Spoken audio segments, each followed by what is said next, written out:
ഇത് ബ്രോക്കൺ ബീറ്റാണ്. കുറച്ചേരം വെള്ളത്തിലിട്ട് വയ്ക്കാം. ഇച്ചിരി ഉഴുന്ന് വെള്ളത്തിലിട്ട് വയ്ക്കാം. ഉഴുന്നെടുത്ത് അരയ്ക്കാൻ പോവുകയാണ് മിക്സിക്കകത്ത്. അരച്ചത് ഒഴിക്കുകയാണ് പാത്രത്തിലേക്ക്.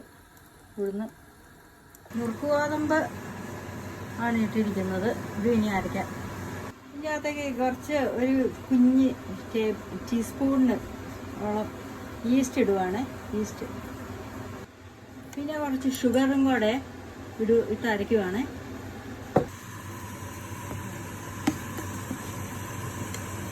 എല്ലാം കൂടെ മിക്സ് ചെയ്ത് ഇതെല്ലാം കൂടെ നന്നായി മിക്സ് ചെയ്യണം.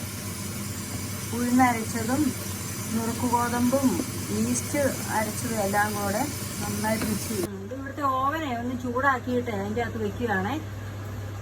ഒരു 2 മിനിറ്റ് ചൂടായി.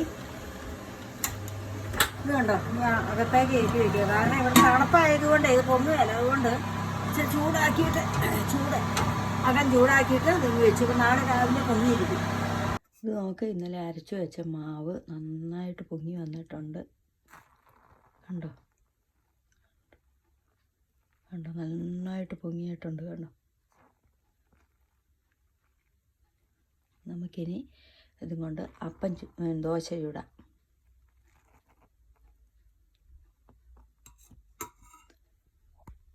അതായിട്ടാണ് നമുക്ക് ഇച്ചിരി എണ്ണ തടവി കൊടുക്കാം.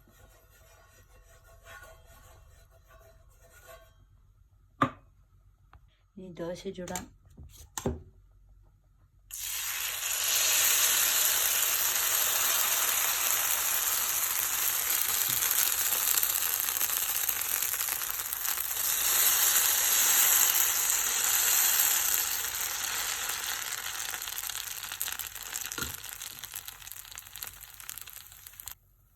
ഇത് ജസ്റ്റ് തുള വന്ന് കഴിയുമ്പോഴത്തേക്കും ജസ്റ്റ് മൂടി വയ്ക്കാം.